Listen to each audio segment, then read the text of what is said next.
Students do this for 90 minutes, it decreases the chance they'll drop out of university by 50%. So that's how well this works. That's quite something. Okay, so here's the game.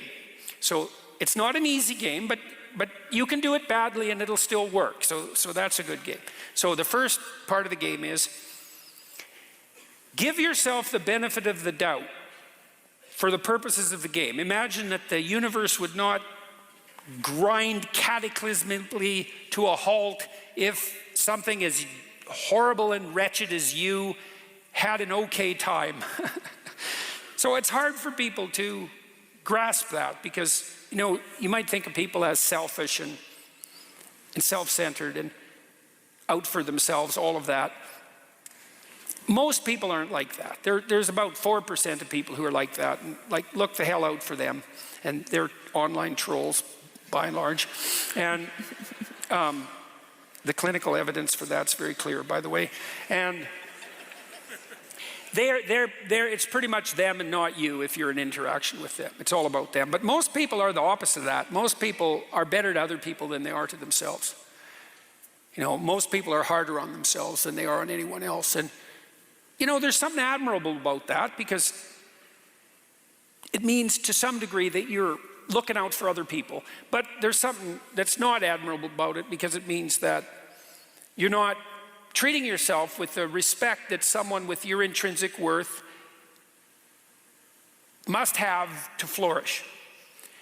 And so, and the problem is, of course, you know more than anyone else what the full range of inadequacies, what your full range of inadequacies most precisely is. You also know all the stupid things you've ever done.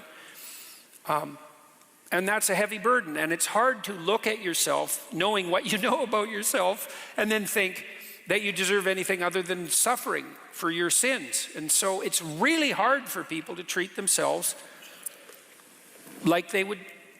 This is something else I learned from Carl Jung. You know, there's this biblical injunction to love your neighbor as if he were yourself. But that sort of presumes you love yourself.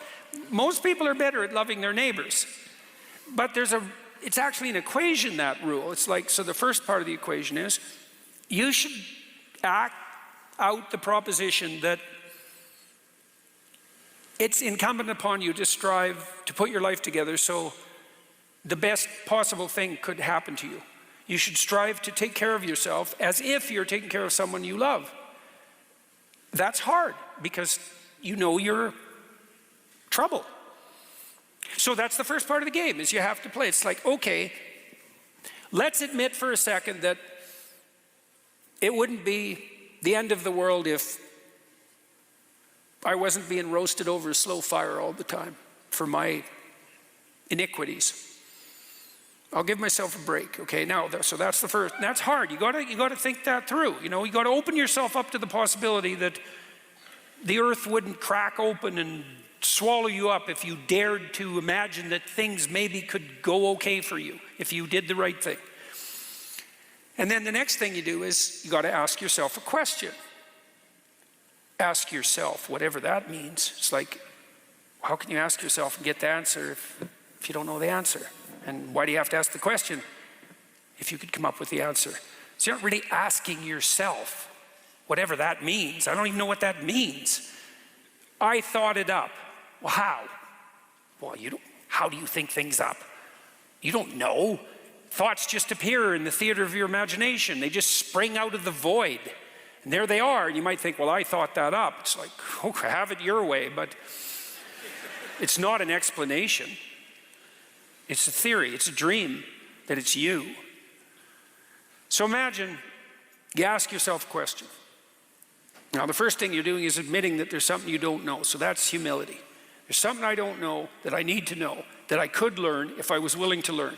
So what don't you know? Here's the question. 5 years from now, you could have what you need and want, but you have to specify what it is. Now, you don't have to specify it perfectly because as you move towards it, you can improve. You know, you're going to learn along the way, but you got to be aiming in the right direction, vaguely. And then you have to move in that direction to learn what you need to learn as you move in that direction. So then you think, and you have to ask yourself this, and then you have to imagine. It's like, okay, I get to have what I want and need. What would that look like? And maybe you're just stumped then, you know, because it's such a big question. And you've never really asked yourself that. And no one else has ever really asked you that either. And so you don't even know where to begin, because you're that lost in the desert. That's a good way of thinking about it. So in this online program, this future authoring program, we break it down into 7 questions for people.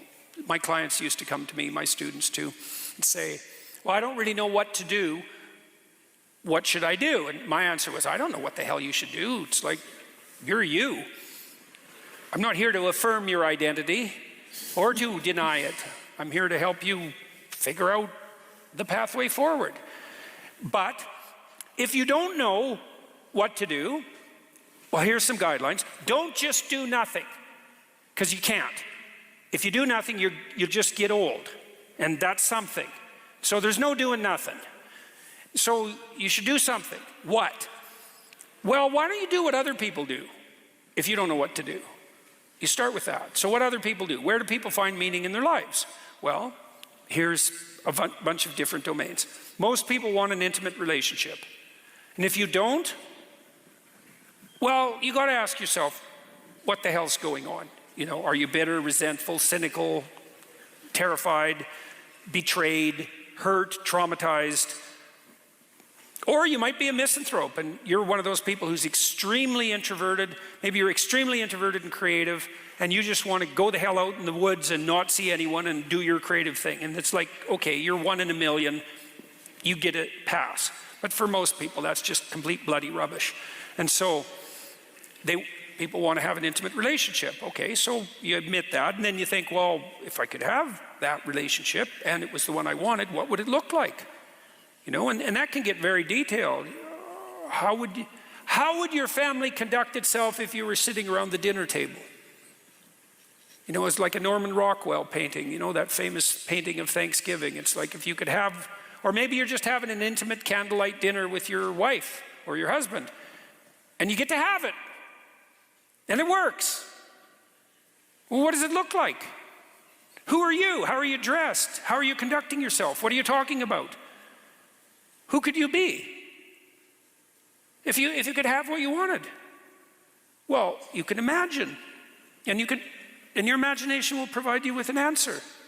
And then you can write that down and think, well, that looks like that'd be a good deal. That'd be worth making a sacrifice for. And then you say, well, what else do people need? Well, family. Well, that might mean children. It might mean repairing the relationship with the children you already have.